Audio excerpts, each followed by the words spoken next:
Brian. I'm so glad you're here. It's great to see you. How are you? I'm doing well, Cami. How are you? I'm doing great. I'm so excited to have you on today because I feel like you're an underrepresented population of the CLM space in that we don't often enough take your perspective. We don't often enough get your perspective about the sales process and sort of the evaluation process of CLM. So thanks so much for joining. It is, yeah, it's my pleasure, and I'm excited to chat all things CLM today. Yay. So tell me a little bit about your background and how you landed in CLM.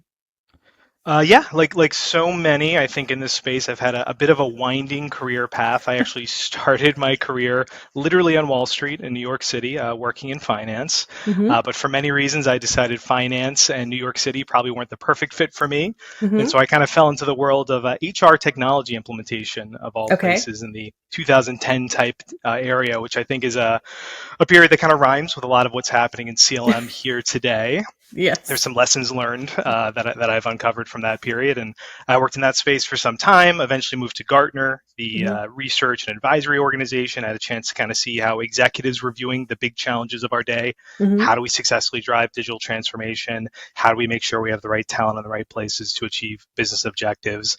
And then from there, I ended up at the company I'm at now, Malbek CLM, a modern CLM solution that has sort of all the expertise of its founding team, which has about 20 years of experience in the space. So it's a great company and a great product, and I've really been enjoying learning about the contract management and legal operations space in the role. Yeah, I love the Malbec tool set. I've worked with several of the folks on your team, a great group of people. I always say that there's a CLM out there for everyone, and it just depends on kind of what you're looking for and what your use case is and what your current tech stack is. And so I think, for our topic today, talking about evaluation of tools and sort of the mistakes that you see in the marketplace will be helpful for a lot of folks that are still considering purchasing CLM because the market right now is overwhelming. There's a lot of tools out there. Last year was really hot in the market and people were clamoring to purchase. And, I know we all felt that sort of urgency. And so I think it's going to be a really great conversation today. I'm excited to talk about what you see as some of the big hurdles around evaluation for vendors and how they can, I'm sorry, evaluation of vendors and how customers can do a better job sort of wading through all that confusion. So I'm super excited about our topic today. So what, in your role, you're constantly talking to customers about their tool selection. Mhm. Where do you think, where do you think they should start when they're looking at the different tools in the marketplace? Like where do you start with Gartner? That's sort of your background. Where do you start looking? I do have a tremendous amount of affinity for Gartner, so Mm-hmm. I think that's certainly a great place. I think I'd first start by acknowledging, as we talk about the mistakes or missteps in the evaluation process, this is a really big challenge. Transforming and automating an enterprise-wide process is a major undertaking that Yeah. requires huge amounts of coordination, and it's almost become cliched to say this, but it's true that technology is just one element of it. And so I want to first acknowledge that it's a huge undertaking, and while there's a lot of horror stories that we've all heard in the industry over the last decade about failed implementations, lack of satisfaction with outcomes, I think what we're all seeing in the marketplace is really an upskilling. People are having more and more good outcomes than ever. Lots of reasons why the technology is maturing in very visible ways that I think everyone's seeing. But also, I think teams are doing a better job than ever. So even though we'll be talking about a few of the missteps that I often see, I just wanted to put that quick disclaimer out there that by and large, we're seeing lots of success stories. So people are doing overwhelmingly more good things than wrong things. And so this is just around the margins, the things we'll be talking about. And Yeah, so, I totally yeah. agree with you. I've seen having an implementation background. You know this from implementing HR software. Um, the implementation part is just it's a really big piece of the puzzle, and we don't often spend enough time thinking about that as an evaluation criteria. So we can get into that a little bit more. I wanted to talk to you about kind of first maybe setting the stage around um, kind of the mindset of the buyer. If you want to talk a little bit about Yeah. where you've seen success and then where you've seen mistakes, I think that'd be a good place to start. Yeah, absolutely. And I think this is a great place because So often people want to run at tactics. How do I do this process to get the outcome that I want? And the thing that we so often don't think about is mindset. What's the lens that we're viewing this from? Mm-hmm. And from my vantage point, what I often see is that when we have these big, scary, cross-functional projects, oftentimes which are being led by perhaps a legal team that doesn't have a tremendous amount of experience leading enterprise technology projects, it can be a really overwhelming proposition, particularly since if an organization is looking for a CLM, if they're looking to transform contract management, there's probably a long history of pain, frustration, maybe even anger, Yeah. I'm sure you see in your stakeholder interviews with Yeah. the process as it is. Mm-hmm. And so it's sort of this radioactive topic for a lot of organizations, which famously everyone touches, but nobody's ever wanted to own. And Right. now we're saying, hey, project team, fix this huge mess, which is Right. already on fire. Right. And so, Across the entire organization and go. yep. Also, Right. please do your day job while you're Right. at it. Thanks Right. so much. Yeah. And so because of that, what I think so often happens is there's a mindset of, and I'm going to sound like a bad self-help author here, but a scarcity mindset rather than an abundance mindset. Mm-hmm. People don't want to look bad. They don't want to fail. They don't want to be associated with bad outcomes. And so there's this subconscious, perhaps, or maybe even conscious decision to try to make themselves, the project, as small, as unoffensive as possible so Right. They that don't want we to take up the space, right? Yeah. Exactly, Mm-hmm. exactly. And so what that starts to lead to, and it makes sense that there's this risk averse posture given all the things we just chatted about, but it leads to a situation where decisions start to be morphed in a way that probably aren't healthy for the organization. Perhaps we really could use help from an outside consultant to really get a handle on our current state processes, where things are breaking. But gosh, I'm a contract manager. That's what they're paying me for. So I'm going to Right. try to do it myself, even though I've Right. never done it before. Right. Yeah. Maybe, and I feel you're nodding along with that one. You've seen that in the field. I have seen that in the field for Yeah. sure. Mm-hmm. Or maybe it's a sales driven transformation and we're trying to accelerate sales contracting time, increase visibility for sales reps, but we're saying, gosh, do we actually need to bother sales? Like they're very busy, Right. they're already angry. Maybe it's best if we just leave them out of the loop. Maybe if we're just as quiet as possible, if we don't challenge people in any way, we can get through this without making any waves. And the net result is that posture, that mindset actually leads to the very risks that we're trying to avoid. Agree. Mm-hmm. It leads to decisions that are suboptimal, Mm-hmm. that ultimately degrade the quality of the work that we're doing. And so, what's the alternative? I'd say an abundance mindset, a Mm-hmm. notion and a very proud sort of commanding of the space that we occupy, where we say, listen, contract management is a mission critical enterprise function. Mm-hmm. It has incredible value across our organization. It's broken. And if we fix it in the way that we're describing, it's going to have incredible business impact and it's going to directly influence the top goals that our organization cares about. So because of that, we need to be focused in the way that we invest. We need to be Right. focused in the way that we collaborate, and we need to be willing to have some missteps along the way because it's not going to be perfect, but that's Right. okay because the outcome is going to be incredible. And so if we can kind of be really proud of that and come in with that mindset, it's going to increase our success so much because so often, it's like, gosh, can I get the cheapest vendor possible and can I not disrupt processes in any way? Right. Can we keep having sales reps email us the contracts? Gosh, we're not going to collect any data. Yeah. We're not going to have the ability to track life cycle times. There's going to be lots of needless back and forth, but we're not going to disrupt the current state. And And we so have a I'd spreadsheet for that. So we'll just put it in the spreadsheet.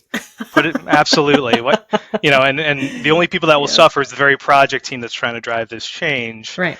And so that's what I'd recommend to anyone who's thinking about this. And that's not to imply that you need to get to that ultimate vision on day one. Certainly anyone who's been doing this for more than 5 minutes will say quick wins, iterative progress is the way to Right. go. But if Mm-hmm. you have that North Star, it's going to guide you in the right direction as you go through the evaluation and ultimately implementation process.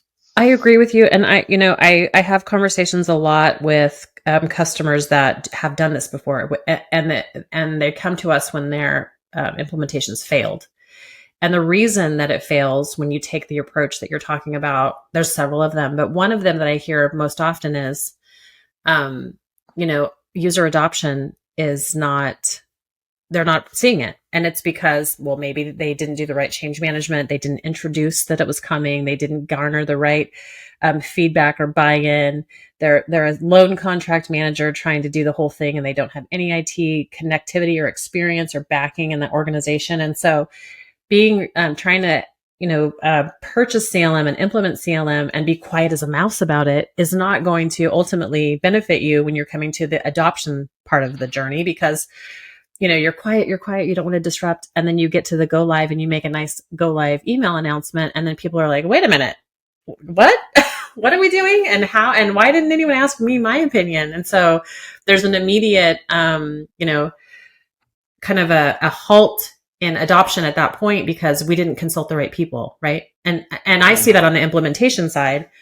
From your perspective, I think in the sales cycle, you end up, I'm guessing, from my from being in a lot of demos and being writing along with customers or trying to purchase, you end up sort of demoing in the dark, right? You're not able to attach yourself to the user story or understand what the pain point. You're just sort of demoing, like, it does all this. Great. Mm-hmm. Mm-hmm. But I think to the heart of that, you can't show those users, if they're not involved, how you can do it. Right. And so I think it's the how that's important. So there's a lot of downstream effects from keeping the project small and approaching it in I don't want to ruffle any feathers, and I don't want to, I don't want to bother anybody. Like, that's definitely not the approach to take, because the downstream effects are tenfold, right? Yeah, I couldn't agree more. And take confidence in the fact that your peers in HR and sales and marketing, they've gone on this path. They've ruffled feathers. They've had to change their operating model to accommodate new processes, new technology. So this isn't foreign. And so people ultimately just want solutions, I think, that make sense, that to incorporate their needs, and that when you bring it to them, as you noted, align with what they're expecting. If it's frictionless but it doesn't meet their needs, they're not going to be happy. And so it's a losing battle to fight. So I couldn't agree more. Yeah. And I think how we get ready to engage with our CLM vendor is important as somebody on the customer side. So I think you do need to take the time to understand your organization's pain points and where quick wins might be. And then your best bet is to talk to your, and be really transparent with your sales rep to say, listen, we're dealing with X, Y, and Z. My salespeople, they don't want another process. They're happy to live where they are. And I need to show them how doing, it this way gives us a lot of information and makes their lives easier and faster. If you can have that conversation up front before you walk into a demo, it sets you up for a lot better demo and more success. Wouldn't you say, if you can be more transparent in the discussion? Yeah. And that notion you're describing of keeping sales reps or vendors in general at arm's length, as hurtful as it can be at times for us, makes certain sense. Everyone knows the CLM marketplace is a crowded one right now. Right. We're sort of pre-consolidation, so a well-intentioned organization could easily evaluate 14 vendors that would have some claim that they can support their needs in some way. And I think a lot of buyers can reasonably say, listen, I don't have time to talk to 14 Brians. I don't have time for 14 Brians to ask me, so tell me, what's success going to look like for you in the future? They just can't do it. They'll hit their head against a wall and it will all be over. And so to my mind, that gets us into the world of from self-help to sort of very tactical, boring RFP evaluation minutia. I think you started to hit on something really important with that concept of user stories. Yes. For a lot of these teams, the central mechanism they use to articulate their needs are the tried and true requirements spreadsheet. 100 to 300 lines of requirements. Can you work on a PC? Yes. Do you have the color blue available? We may not need blue, but we just want to know and check. And that's the mechanism that they ask vendors to sort of share their expertise around. Right. But it's also how they evaluate the vendor's ability to support them. And I would argue, while helpful, it's only helpful to a point, because it's not going to fundamentally differentiate each vendor's ability to address the kinds of needs that you're describing. And so if you go through that process of being honest with yourself and saying, what are the user stories that we're trying to drive here? Who are the stakeholders who will be influenced? what do they care about, what frustrates them, and what business objectives do they need to achieve. Hmm. If you can articulate all of that to a vendor and say, how will you help? First of all, you're going to know your own needs much more detail than if you have a 300-page spreadsheet. Right. And then also the vendor can show you how they're different. And to be fair, in CLM, a lot of it's going to be sort of around the margins, the little Yes. process that you're not thinking about today that maybe won't show up on a 30-minute demo is going to fundamentally impact your quality of life as a user. That's Yes. when vendors can start to surface all of that. And so I think that notion of user stories are very powerful for understanding yourself, but also it's a filtering mechanism so that if you say to a vendor, and this was the best RFP I've ever seen in my career in CLM, 4 user stories, requester, legal reviewer, procurement, and admin. Here's what the user stories are. How will you help us? Send us 5-minute demos for each, and we'll down select from there. Then all of a sudden, you've got 3, maybe 4 vendors that you have Yes. the time to be honest and vulnerable with and collaborate with so you can get their input. And so I think it's a really powerful concept you hit on there.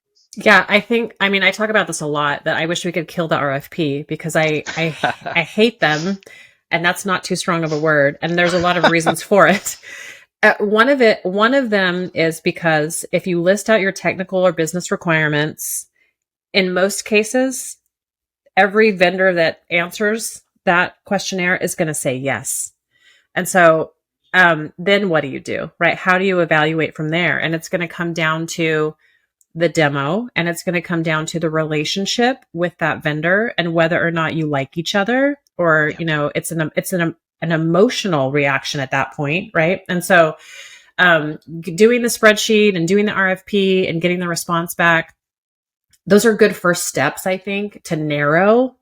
But you really have to have the conversation around the user story, and you have to talk to the vendor about what you're trying to accomplish, or you're not going to get to the detail.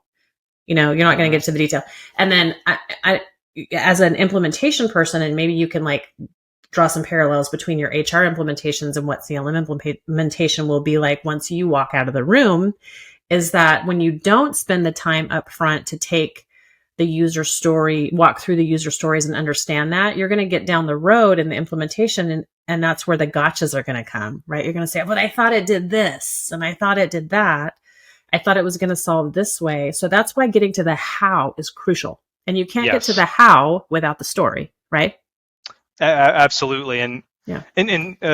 to defend the vendors, I mean, when they're checking yes, they're not lying. Right. They absolutely can do what that generic, vague description of a feature is Right. asking. The answer is yes. Can red line. Yes. But Mm-hmm. is it being done in a way that aligns with the needs of the organization, in a way that can be configured and managed in a way that's tolerable for the organization over time? Those are the kinds of questions that start to arise when you really dig in. And I'm not ready to kill the RFP because I've seen it do a tremendous amount of good in some ways because, to my mind, coming from a sales background, there's an Mm-hmm. old adage that if you didn't help write the RFP, you're not going to win it. The idea that basically the RFP is sort of a charade that is done as for compliance reasons. Right. It's not actually a mechanism to pick the best solution.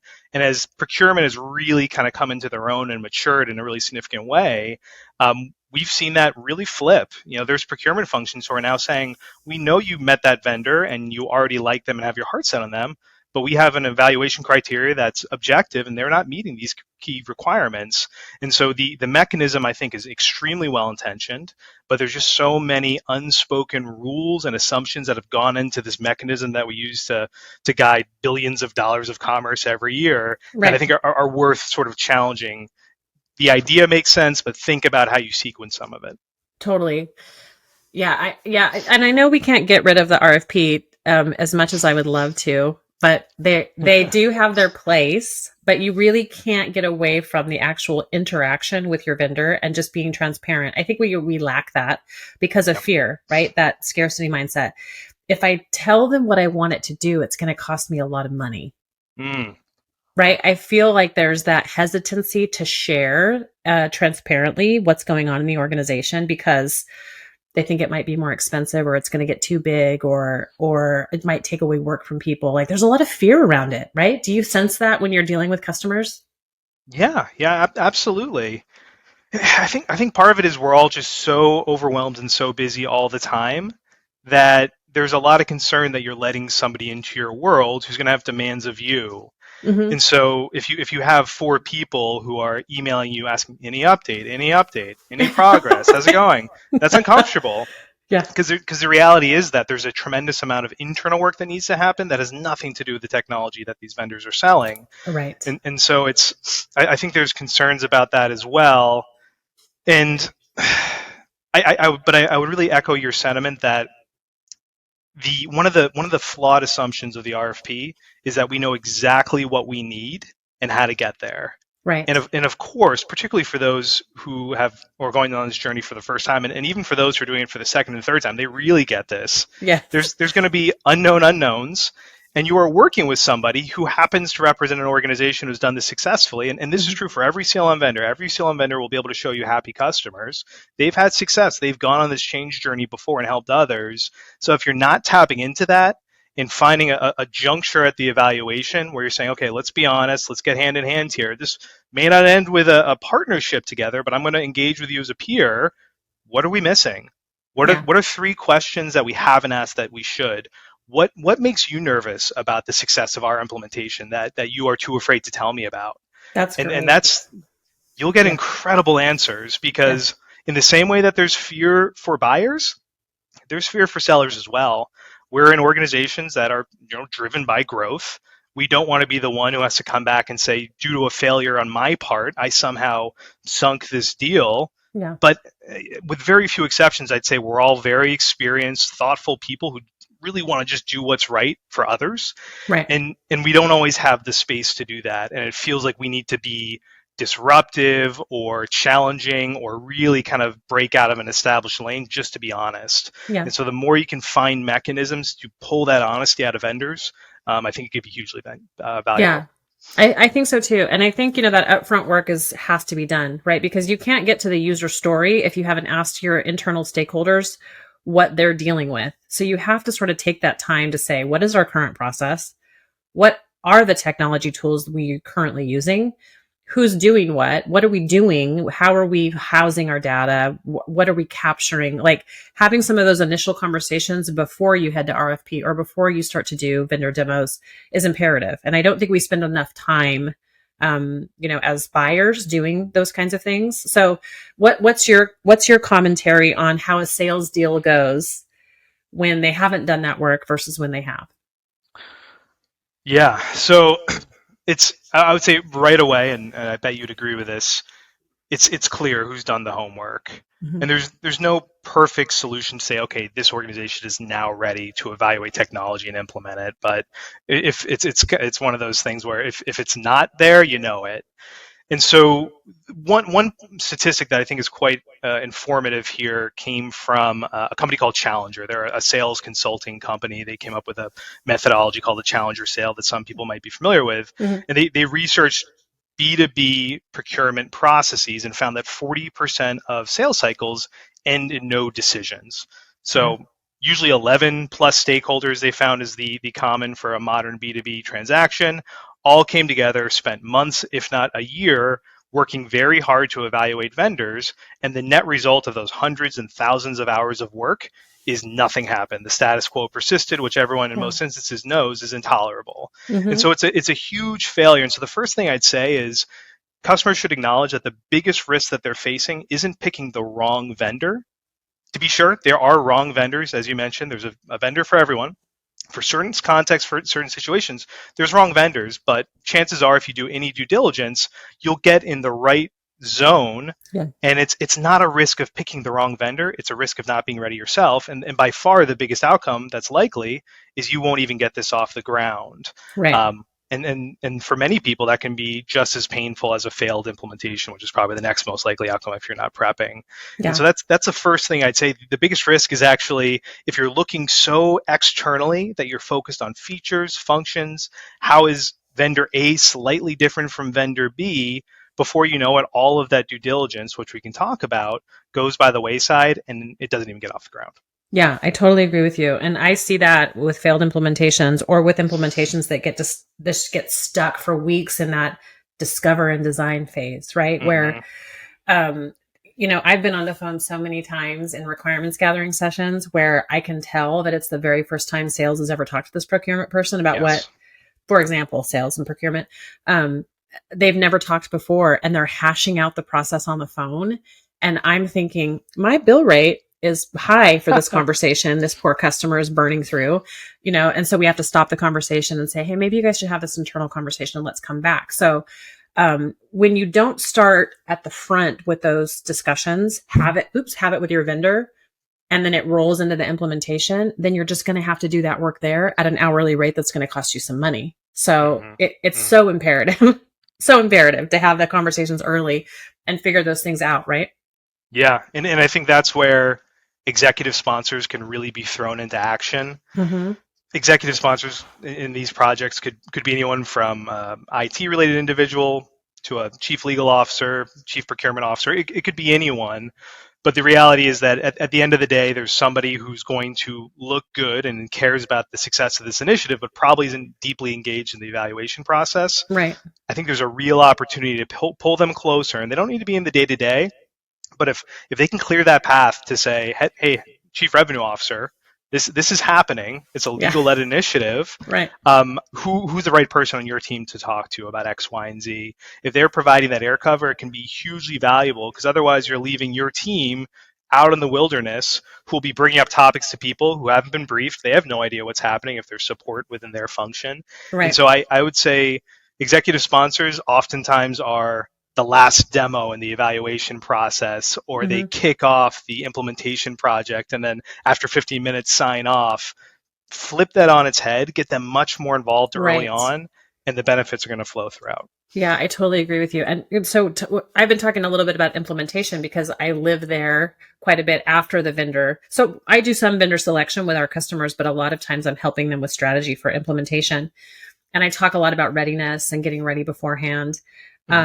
What I was going to say, in your world, there's a usual concern about license count. Let's get the license count figured out. And then the implementation is not always, but sometimes an afterthought that I think we really have to consider from the very beginning, because there are vendors that it takes a higher lift to implement than others, or you're talking about integrations and how those play in. So talk to me about, what do you think, how do you think they can start to evaluate what an implementation is going to look like as part of the sales cycle?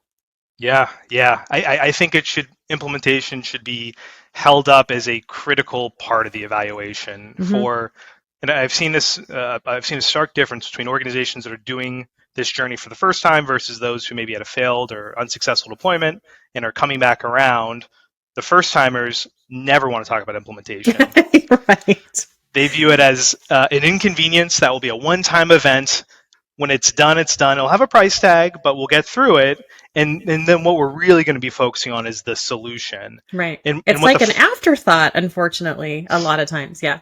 Which is completely backwards, because if you really think about it, and the folks who have gone through failed implementations know this, the experience you have while implementing is the exact same experience you're going to have when you manage the system every day, every week, every month, when you are creating new templates for new product offerings that your company launches, if you're migrating new contracts from an acquired entity into the solution, if you're tweaking a workflow to better meet business needs moving forward, you're constantly going to be evolving this system. And if it's extremely painful to do so, you're going to find that out very quickly, and that's going to be your life for the duration of your partnership with that vendor. Yes. And further, the kind of guidance that you get when you're thinking about implementation is also going to have a correlation, I would argue, with the kind of guidance you're going to get throughout the partnership. If you have a strategic, thoughtful partner that's challenging your thinking, to your point, putting a price tag in front of you that is higher than expected because you know things that they don't, if you get that kind of support, that's what you can expect throughout. If it's somebody that's not providing that kind of thought leadership, that's what you can probably expect as well. Yeah. And, it's so important to think about the implementation, because you are going to be living that for, could be 6 months, could be 12 months, could be the term of your entire agreement. 3 years it could take if you're doing it in phases. And so you also have to think about that when you're thinking about the solution purchase, because you have to think about what systems you want to connect and what that cost entails, and if the vendor can do those kinds of things. So it's not just a checkbox in how does the UI look, and do I like magenta or do I need blue, and it's not just like, can it fax? I mean, not fax, that's old school language, but can it can it send out my contract, and can I do e-signature? Can I do all these things, which is table stakes for the most part for most of us, but it's what's it going to cost to connect, or how does this vendor look at the integration and automation landscape, and then what does that mean for my implementation? Like, it's not just a license cost consideration, and it's not just a functionality cost consideration, it's a usability conversation. So Yeah. I think that the implementation cost and the license cost should really happen hand in hand as much as it can, right?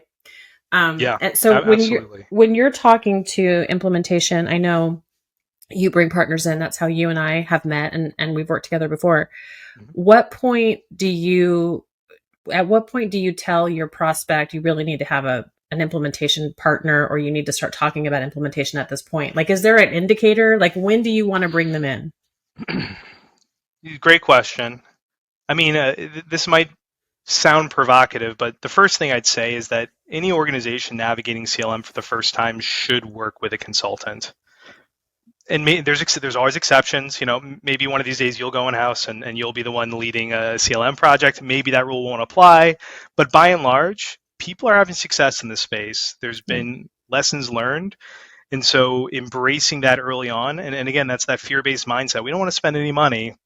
Invest to get the outcome, which is something that your CLO, your chief procurement officer, does every day. They're not afraid to invest to ensure their own success. You should Mhm. adopt the same mindset. Then when we think about it, it's a tricky situation, Yeah. honestly, because there's different levers in terms of how a partner can be involved. So we might be Mhm. saying, hey, given your circumstances, we think a partner could help support you because there's probably some things beyond technology you should be considering. Yeah. And based on how far we go down that path, it can be received, maybe somewhat poorly. And so it's a delicate balance to navigate. But I'll tell you what I see all the time in the field, which I think most people would agree is suboptimal. We'll get an RFP, and the prospect will say to us, hey, we haven't sorted out any of the details for implementation. We have a few general ideas, maybe this many templates, maybe Yeah. these users, maybe this business unit migration. We don't know what we've got in terms of legacy contracts. We'll get to that later, Hmm. and that's fine. I'm not saying that in and of itself needs to be determined, although it's sort of a canary in the coal mine at that juncture. But then they say, but please do provide us implementation pricing and a detailed project plan. Right. We don't know the Right. scope, but tell us how you're going to solve it. We've told you that we want to speed up cycle time and increase compliance. What else would you possibly need to So know? send me a project plan. Right. Yeah, and so clearly that doesn't make sense. And again, it makes sense. They're trying to find some directional guidance, say, well, what does implementation cost for CLM? Hmm. The problem is that by failing to box in any kind of scope, you leave room for arguably unscrupulous actors to say, well, we're going to scope this all the way down. It takes us a long time to implement. So we'll Yeah. just do one template, no integrations, no migration, and here you go. Yeah. We'll talk about it later. And the problem is that the customers, not knowing what a pain point this has been for others, will take that information aside Hmm. and not think about it till they pick a vendor of choice. Right. And oftentimes they've already budgeted, they set expectations for costs internally, and Hmm. they find out that they haven't done a lot of the prep work that they really should have done because they're so focused on evaluation, so focused externally. Yeah. And then they also found out that the cost that they've estimated just isn't accurate. So Correct. I think it needs to be front and center as part of the evaluation process. And it's quite similar that, listen, you're not going to have implementation scoping conversations with 14 Brian Dillons, but Right. once you get down to a certain final level, if you're doing detailed scripted demos, if you're starting to think about proof of concepts, if you're not having a detailed implementation planning discussion, you're missing out on the ability to see the true colors of that vendor with regards to what it's like to implement. And you're also missing out the opportunity to learn a lot of mistakes and gotchas that they're probably ready to tell you, but there's just no space for that discussion. Yeah, for sure. And I think, like, so I find, and this might be a rule of thumb, that by the time you're starting to talk about the actions a user will take in the system, you should be talking about your implementation. Because at that point, you're sort of committed to, you've gotten your head around the fact that we're going to purchase this. We like this vendor. We're starting to talk about how our licenses might shake out, who's going to do what in the system.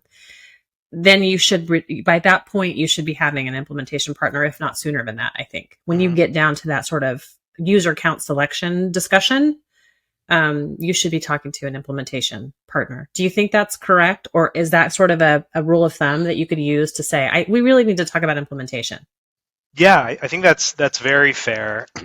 And the user count discussion is so interesting because on one hand, it feels like a dry kind of check the box exercise. Like, oh, well, the vendor needs to price based on users generally. So I need to find out what this thing's going to cost. I'll get users. But in reality, what's being asked is, who are those users that are going to be interacting with this solution every day? It goes back to the user story conversation. Yeah. What are their needs? How are they going to be interacting with the solution? What's the value they're going to get? And then all of a sudden, if somebody's caught off guard by that and they say, gosh, I don't really have a sense of what business units, what kinds of users are doing contracting, chances are you've got some current state analysis and process mapping to do first. Right. So it's a leading indicator of additional internal prep that probably should be done.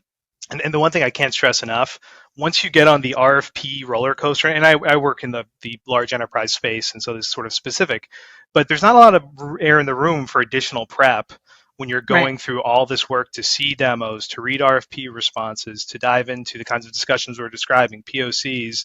You're not going to have lots and lots of time to really dive into your legacy contracts and understand what your vision is going to be for phase one and what you're going to be bringing over and who's going to be affected. Yeah. And so the more you can front load that and make sure that ultimately, because what we talk about You is froze for just a organizations. minute. Are you there? Oh, yeah. Yeah. Can you see me? Yeah. Yeah, we're back. It froze for just a second. I think connectivity issue, but that's okay. I think you finished your Okay. thought. Okay. Yeah.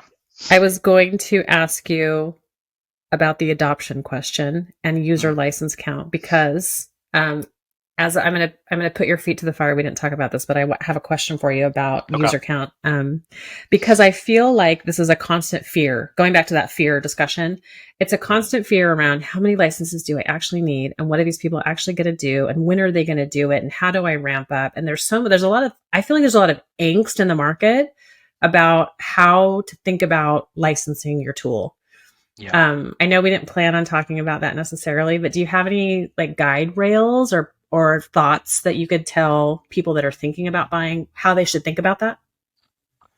Yeah, what I often see when user count discussions come up is people start with a default position of we want as few users touching the system as possible Mm-hmm. because the fear is that that's going to equate to cost. Right.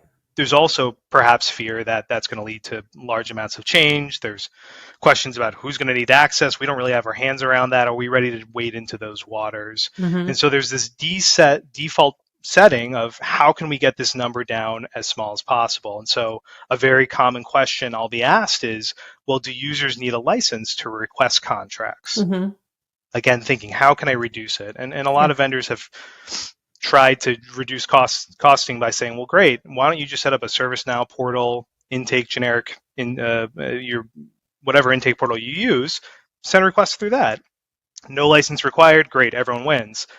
The huge piece that I think that misses is all of the opportunity, all the abundance that's available if you're getting end users into these platforms. Right. So the self-service discussion, which is the holy grail for every organization Yes. thinking about CLM, Right. doesn't get unlocked if I have access to a 5-question intake form in ServiceNow. I Yeah. can't see my contracts. I can't create my own contracts. I can't tweak details with pre-approved terms if I'm just sitting in an intake form. Mm-hmm. Nor can I manage my agreements or see, what agreements my customers currently have. Right. And so again, there's some assumptions I think to be questioned, and think about what the use would be that would give the most value to your organization given the goals you're trying to achieve, and Yeah. then really be aggressive in holding vendors to the fire to Mm-hmm. say, find a way to make this cost effective for me. Yeah. I'm telling you, I want my entire enterprise in this system. That's what you want. You're an enterprise solution. Mm-hmm. You want to help me unlock the most value possible. Find a way to make this doable. And, Right. and I really believe most vendors will help you get there. But the muddy and the confusing conversation starts to be, well, what's the real need here? Why are we trying to reduce the number of users in the system? And if we can Mm-hmm. get to an agreement on what makes the most business sense, then I think the pricing will follow. Yeah, I agree with you wholeheartedly. And talking about sort of transparency around that piece of it, I know there's also sort of a fear of sharing budget. Like there's such a fear around if I tell them how much budget I have available, they're going to spend every single penny of it. And am I going to get everything that I want to get? So I think that's a real fear for buyers in the market. But I am always the proponent of share that information because then you force the vendor to get creative and how they're going to solve for you. And I think that you guys relish that. You're like, yeah, bring it on. We want to know. We want to figure this out Mhm. with you. What's your thought on sharing budget versus not sharing budget? Generally, I don't think if I were a buyer of a CLM, I likely would not be sharing my budget. Right. Most people don't. Yeah, Yeah. it's true. It, Hmm. and the way I'd frame the discussion is when is the right times to try to exert pressure on commercials. And Hmm. so one example of a terrible time to do that is, which we already discussed, is during the RFP when you're getting implementation quotes for a project Right. you haven't scoped properly. Right. That's a really bad time to say, by the way, 25% of evaluation is cost. So Right. you better give us the lowest implementation quote possible, even if it's not truthful. Otherwise, you're going to be disqualified. Right. And you're just That's set up to fail from the get go. Yeah. that's terrible incentives. It Right. really is. If you push a vendor of any kind of technology to tell you that the implementation will be a certain price, they'll find a way to do it. It's just the Hmm. truth of the matter, and it's typically not going to be in your interest to do it that way. So Right. I think being really thoughtful about where you exert commercial leverage is important. And so the first thing is I treat services as kind of sacrosanct. We are Hmm. not cutting costs there. Do Hmm. not do that. Your future self will thank you if you Right. overinvest in services. Right. Software, you should be aggressive, and maybe when you get to a certain juncture, starting to share budget could be an effective tactic. But generally, I would look to see how low folks can go when they're competing against other vendors. The final thing to keep in mind, I'd say, is a lot of organizations are pretty afraid to have the ROI discussion. Yeah. A lot of people will say, well, listen, we don't even have a baseline for before. We have no real way to compare what kind of benefit we're going to have. Hmm. And they sort of default to just saying, listen, this project just makes sense and we'll figure out the ROI part later. I think that's a huge missed opportunity.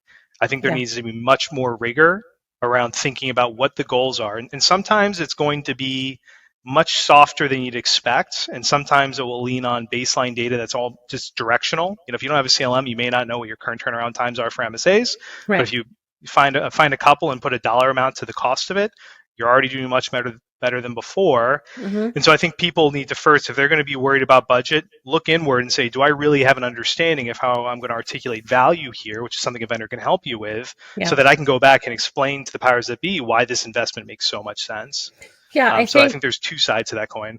I think that if you can be in a relationship with your salesperson that's trusted to say, yeah, I can't share budget, but we are budget conscious. That's a good indicator to you that you're going to have to be creative. Budget conscious is a good Mm-hmm. word. And then Mm-hmm. it's not ignoring the conversation. It's just being transparent to say, we do have some cost constraints. We're trying to get budget. Just be that open. It'll still Yeah. help you decide, how to approach the licensing conversation.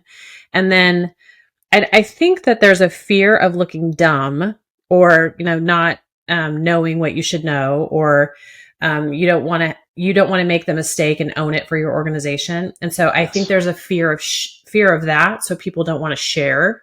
Yes.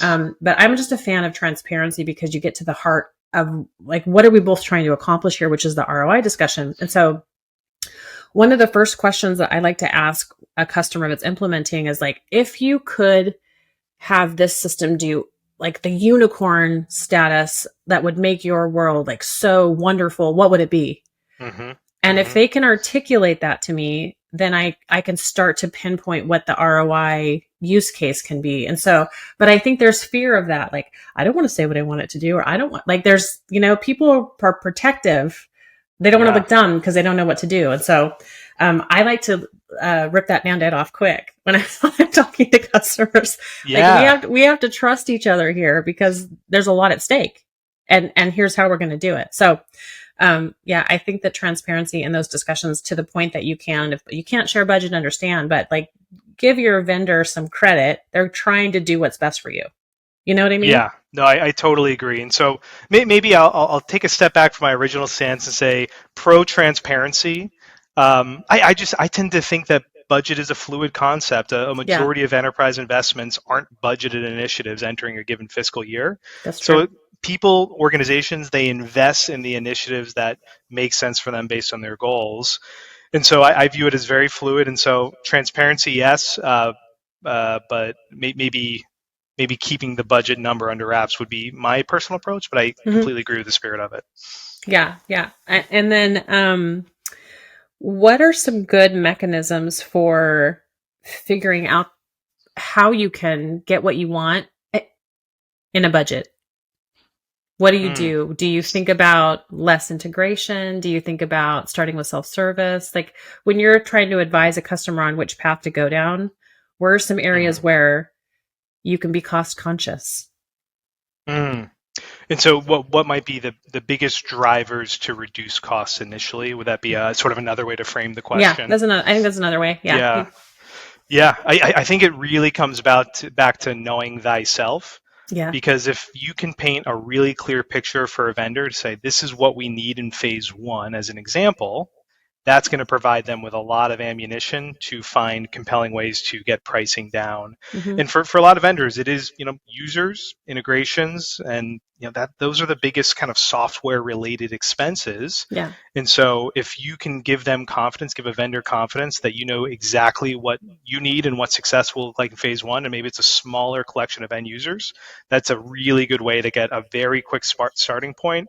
You'll pay much less, have almost POC is kind of a word that's been used so much, it's kind of lost meaning. Maybe you'd call it more of a pilot, Yeah. but basically a quick win, Hmm. and find a way to do that where you're not on the hook for the entire population of your enterprise, and you can have a mutual discussion to expand over time.